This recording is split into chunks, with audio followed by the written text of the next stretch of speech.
네, 시청자 여러분 안녕하십니까. 2025년 4월 11일 금요일입니다. 야, 벌써 일주일이 지났군요. 4월 4일로부터 말입니다. 윤석열 파면 선고가 나고 일주일이 지났습니다. 조기 대선 국면이지요. 조기 대선을 이제 공고하면서 일주일이 지났는데 오늘 중앙일보 한국갤럽 여론조사가 있어서 여러분들께 소개하려고 합니다. 먼저 양자 대결을 보겠습니다. 이재명 전 더불어민주당 대표가 국민의힘 후보와의 가상 양자 대결에서 모두 50% 이상의 지지율을 얻는 것으로 조사됐습니다. 이재명과 홍준표 50대 38, 12%포인트 차였습니다. 이재명과 오세훈 51대 38, 13%포인트 격차였습니다. 홍준표, 오세훈 그래도 가장 이재명 대표하고 격차가 작은데요. 그래도 두 자릿수고 오차범위 바뀝니다. 각종 여론조사에서 보수 진영 내 지지율 선두를 달리고 있는 김문수 전 고용노동부 장관 같은 경우 이재명 53, 김문수 35. 이건 18%포인트 차입니다. 그렇죠. 중도 확장성이 전혀 없는데 김문수 극우들한테나 지지받지 뭐 중도층한테 지지받을 수 있겠습니까? 홍준표, 오세훈만도 못한 경쟁력을 보이고 있습니다. 자, 이재명, 한동훈은 어떨까요? 52대 31로 20%포인트 격차였습니다. 자, 지난 1월 조사와 한번 비교해 보겠습니다. 이재명 지지세는 강화된 반면에 국민의힘 지지세는 약화됐습니다. 당시에는 이재명, 오세훈 46대 43, 이재명, 홍준표 45대 42 이렇게 조사됐습니다. 둘 다 오차범위 내의 승부였습니다. 그런데 이제는 오차범위 밖으로 두 자릿수 격차로 벌어졌다는 것이죠. 어느 정당 후보가 당선되기를 바라는지를 물었을 때 격차는 더욱 커졌습니다. 민주당은 45, 국민의힘은 31, 14%포인트 격차였습니다. 지난 1월 때에는요, 정권교체 50일, 정권유지 42, 그때 격차는 9%포인트인데 이번에는 14%포인트로 나왔습니다. 이번 조사에서 양당 이외의 정당 후보를 택한 비율은 8%에 불과했습니다. 이 8%가 다 국민의힘으로 간다 하더라도 민주당 따라잡기 쉽지 않습니다. 네. 모든 주자를 대상으로 한 다자조사 결과도 있습니다. 1대1이 아닌 다자조사 결과에서 이재명 42 이렇게 나왔고요. 김문수 12, 홍준표 9, 한동훈 6, 오세훈 5 이렇게 나왔습니다. 중도층 응답자로 좁히면 이재명 43, 홍준표 9, 김문수 8, 한동훈 5, 오세훈 4 이렇게 나와 또 이목을 끌고 있습니다. 두 달 반 전인 1월 23일에서 24일 조사를 보게 되면 이재명의 중도층 지지율은 7%포인트 상승했고요. 반면에 김문수와 홍준표의 중도층 지지율은 각각 1%포인트 하락했고 한동훈은 4%포인트, 오세훈은 5%포인트 이렇게 하락했습니다.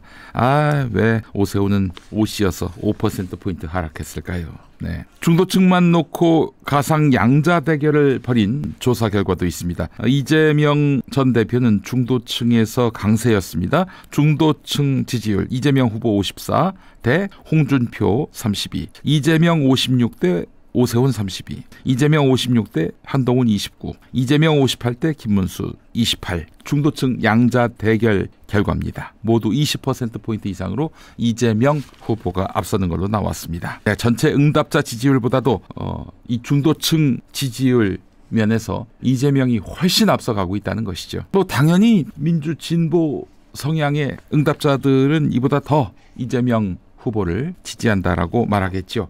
그렇다면 보수층은 완전히 한쪽으로 쏠렸다는 얘기 아니겠습니까? 중도층은 전체 조사 결과보다도 더 이재명 후보에게 호감을 드러내고 있는 걸로 나왔다. 상당히 이목을 끄는 대목입니다. 자, 근데 20대 같은 경우는 이재명 37, 홍준표 39 이렇게 나왔고요. 오세훈은 서울만 이재명 46, 오세훈 43 이렇게 오차범위 안에서 각 축을 벌이는 것이 이번 조사 결과라고 합니다. 20대에서 이재명 후보, 힘겹네요. 홍준표를 따라잡아야 할 텐데 거의 따라잡았습니다.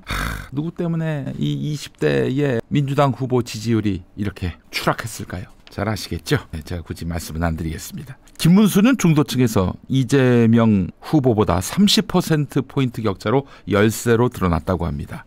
중도층에서 이렇게 김문수는 비토를 당하고 있는 것입니다. 탄핵 찬성파인 한동훈은 어떨까? 보수층에서 보면 지지율이 58%예요. 다른 후보들은 다 70% 초반대인 반면에 본인만 58%대인 것입니다. 그렇다고 민주 진보 진영에서 중도층에서 지지를 받겠습니까? 어느 곳에서도 지지를 못 받는 것이 바로 한동훈이라 하겠습니다. 네. 자, 탄핵 쇼크로 낙담한 보수 지지층이 여론조사의 응답을 잘 안 한 것일 수도 있을 것입니다. 그래서 대선 국면에 가게 되면은 결국에는 결집하지 않겠는가 이렇게 보는 것이 합리적인데 글쎄요. 결집한다 하더라도 너무 격차가 벌어진 탓에 좁혀질 수 있을지 의문입니다. 게다가 또 역전하기에는 2달도 안 남았고요. 윤석열 석방 이후 사실 한 달 동안 국민의힘 대선 주자는 존재감을 잃어버렸습니다. 존재감을 한참 높일 때에 윤석열이 다시 나타나는 바람에 윤석열과 이재명의 대결 구도만 더욱 고착됐다는 것이죠. 이 이재명 대표에게는 굉장히 호기가 됐다는 것이죠. 그렇잖아요. 여권의 대권 주자들은 다 실종된 상황이 됐으니까요. 자, 무당층, 부동층 염려하는데 이들 지지율도 보게 되면 무당층을 상대로 한 조사에서도 이재명 대표 지지율이 12%였고요. 홍준표 8, 김문수 7, 오세훈 한동훈 각각 5 이렇게 나왔습니다. 이분들은 대개 이제 투표장에 안 나가는 분들인데 강제로 나가게 할 경우에도 이재명에게 다수 표가 간다 이런 이야기가 되겠습니다. 앞서 말씀드렸잖아요. 어느 정당의 대선 후보가 당선되기를 바라는가. 민주당 45, 국민의힘 31이었습니다. 중앙일보 한국갤럽 조사 4월 8일에서 4월 9일 전국의 만 18살 이상 남녀 1,004명을 대상으로 휴대전화 가상번호 면접 조사 방식으로 진행됐습니다. 응답률 14.5였습니다. 1,004명이 답변했다고 말씀드렸죠. 표본 오차는 95% 신뢰 수준에서 최대 플러스 마이너스 3.1%포인트입니다. 전반적인 추이를 보게 되면 이재명 대표 지지율은 2024년 말부터 2025년 초까지 33에서 36 수준이었는데 윤석열 파면 이후 40% 중반에서 50% 초반까지 상승하면서 안정적인 선두를 유지하고 있다 이렇게 볼 수가 있겠습니다. 반면에 여권 주자들은 10%대에서 20% 초반에 머물며 뚜렷한 상승 동력을 보여주지 못하고 있는 상황입니다. 민주당 지지층에서 이재명에 대한 지지가 70에서 89%로 압도적이고 중도층에서도 여권 주자들보다도 높은 선호도를 보이는 것이 강점으로 통합니다. 오늘 아침에 또 나온 여론조사가 있습니다. 바로 뉴시스 에이스 리서치 조사 결과인데요.